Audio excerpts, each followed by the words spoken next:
Hey, I'm Lindsay Smith, the founder of TAKT. At the 10th anniversary of SocialWest, I had the opportunity to speak with Jessica from TOAST. It's an organization dedicated to helping close gender gaps across the technology sector. Our conversation explored the challenges women continue to face in tech and marketing, including pay inequalities, representation in leadership, and psychological safety in the workplace, as well as the role organizations can play in creating a more inclusive culture. We also discussed practical approaches to retention, sponsorship, and building workplaces where people can thrive and advance their careers. Here's my conversation with Jessica from TOAST. Well, Jessica, we are here at SocialWest in Calgary. Yeah. You just finished up a presentation. You're the head of marketing at TOAST, and your talk was on closing the gender gap. So tell me a little bit more about what kind of the topic that you dug into today.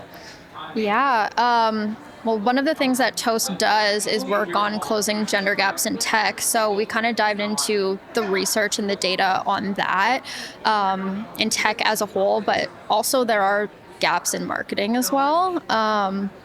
There's obviously big pay gaps. A lot of the data shows that from 2016 to 2024, the pay gap in tech actually tripled for women, and that's just the gap women. actually tripled. Yeah, the gap tripled. It was $6,000 per year that men were making more than their women counterparts. And as of 2024, it increased to about $22,000. Do we know why? That's kind of what we're trying to figure out. And I think we can attribute it to a bunch of different things: retention, lack of promotion trajectories,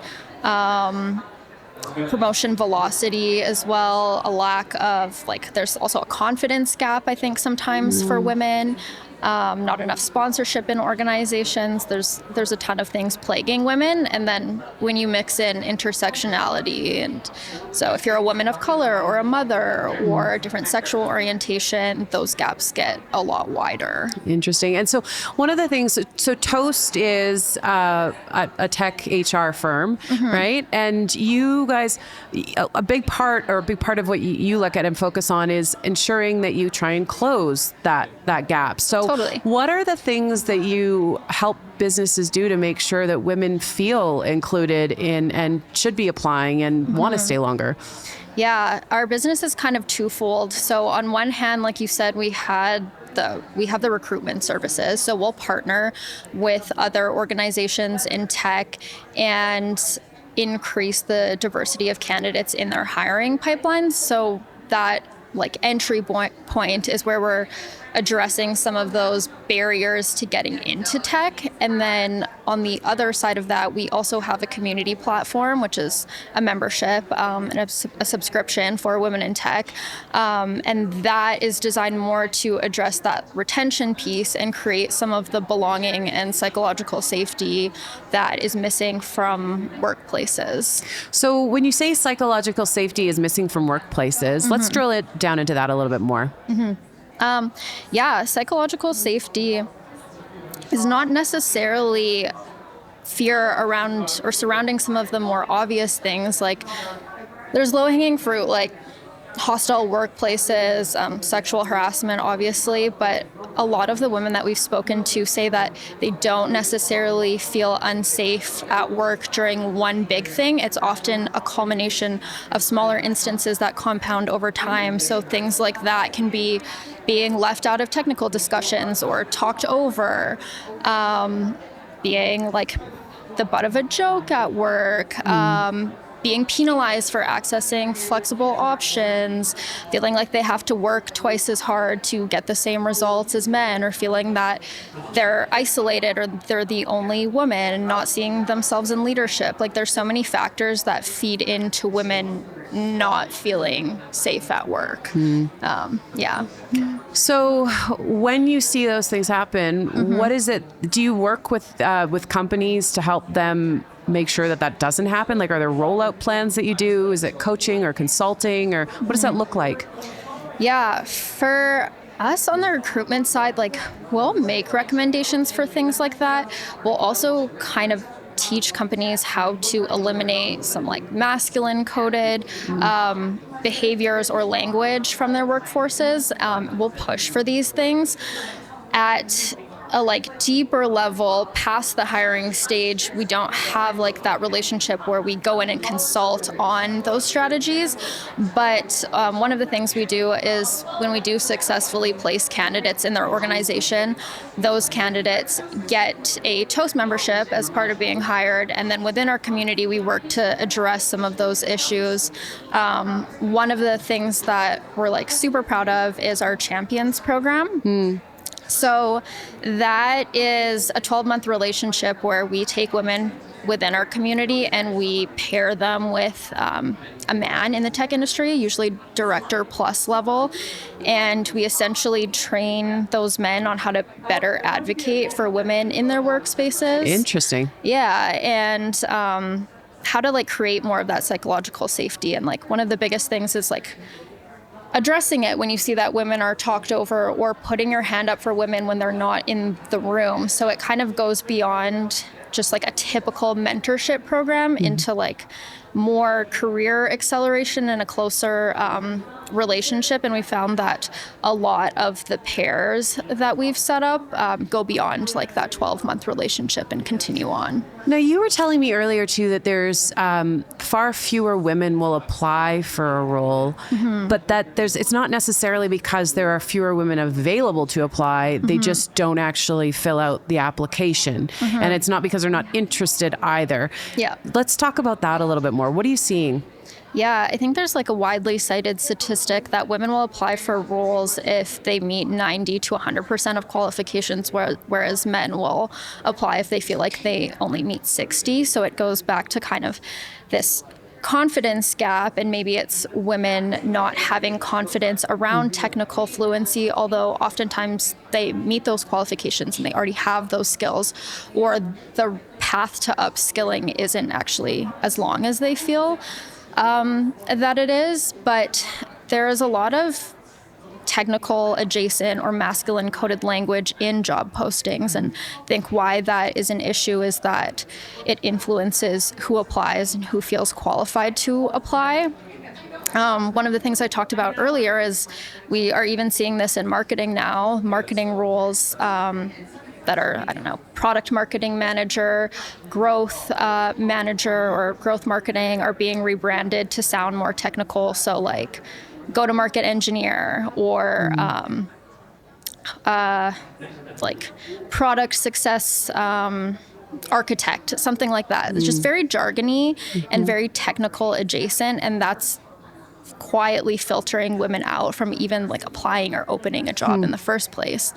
And we've seen this pattern before, not just in marketing and in tech as a whole. One example that I think I told you about before is like software engineering. Used to be called programming. Way back, it used to be more administrative, more women were in it, and then post the PC boom in the 1980s, I believe, it became more important. So then women slowly started being filtered out of those roles and out of the pipeline altogether. And it was rebranded as software engineering. So now it's more masculine. It's more perceived as more important. And I think with things like AI, cybersecurity, any like engineering heavy tracks, those things are becoming like more important. That perceived value is higher. Right. So with that importance, it's like, okay, now these roles are important. Let's get more men into them. Yeah, that brings up a really good point. And so obviously we've talked a lot about what TOAST does and the focus and the things you're seeing. Your role itself is marketing at TOAST, right? So, and the company is only 3.5 years old, so Correct. It's really very much a startup at this point. What's been your experience? What's it like working in a startup at this stage, and what does the day-to-day look like for the head of marketing? Yeah, it's don't want to be cliche, but it's like no day is the same ever. Right. We've had to be really scrappy because, as you'd imagine, in a startup, we are often under-resourced.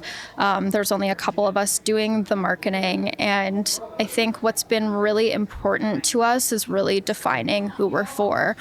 Obviously, that is women in tech and companies that care about getting women into tech. So it's like every day I'm thinking about how we can show up for the people that we exist for and how that messaging is coming across in all of our different channels. I think where we've had to differentiate ourselves because we're so like anti-tech bro, anti-corporate, unsubscribe from the boys club, our branding is like really cheeky and playful and fun.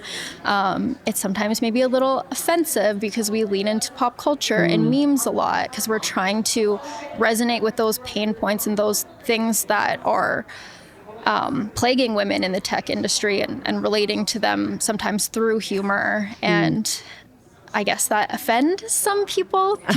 When we, our CEO, April, always says that when we're trying to undo existing systems, people that sometimes benefit from those systems will feel offended. And we've received hate mail. We get comments all the time that like the gender gap doesn't exist, all of these things. And like we have to navigate that and push forward. And I think that's also what makes it really fun is, I get to be a little offensive in our marketing to certain people. And I think maybe even now one of my KPIs is like, how many people are we offending with our branding? And like in a cheeky way, right? Like, I think it's like, as long as we are resonating with the people that we can solve this problem for, which is women in tech that are unhappy with where they're at, then like our marketing is doing its job. Yeah, that makes sense. And I mean,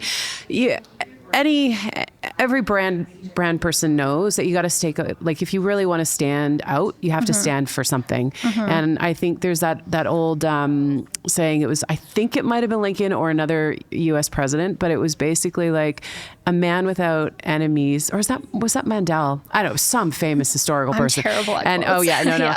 But it was like, if a man without enemies is a sad man indeed, because it's not, in order to stand for something, you're going to rub certain people the wrong way. And we like to look at it as like good friction, right? It strikes the conversation and it brings attention to something that's really important. Totally. What is the biggest piece of advice or the most common piece of advice or question that you see coming in for women who may be intimidated and will need to understand whether or not they're potentially undervaluing their own skill set when they're out there searching for their next step in their career? Yeah, I think leveraging your community is huge. Like that is how you figure out that you're getting underpaid. That's also what gives you the confidence to advocate for yourself. You don't necessarily have to be a part of like the Toast community to engage in these things. I think it's about like finding your own personal board of directors, people that you surround yourself with that can kind of help you feel less isolated, but also like push you to advocate for these things. And we see this in our community all the time. Like women are afraid to negotiate their salaries. There's so much data around negotiation in general and how women are less likely to do it than men. And through our community, we've actually seen like a lot more women negotiating their salaries. I think it was like 80% of the candidates that have come through our recruitment pipeline negotiated versus like, I think a 50% industry average. I could be wrong about the industry average, but I think community just really has benefits beyond just tangible benefits, beyond just like making friends and networking. Like there really are ways to accelerate your career through it. Yeah. Well, thank you so much for being here today, Jessie. Thank that you. was Jessie. Now we're on nickname. Oh, good. So you can call me Linz. Good. Anyway, thank you so much for being here. It was really great connecting.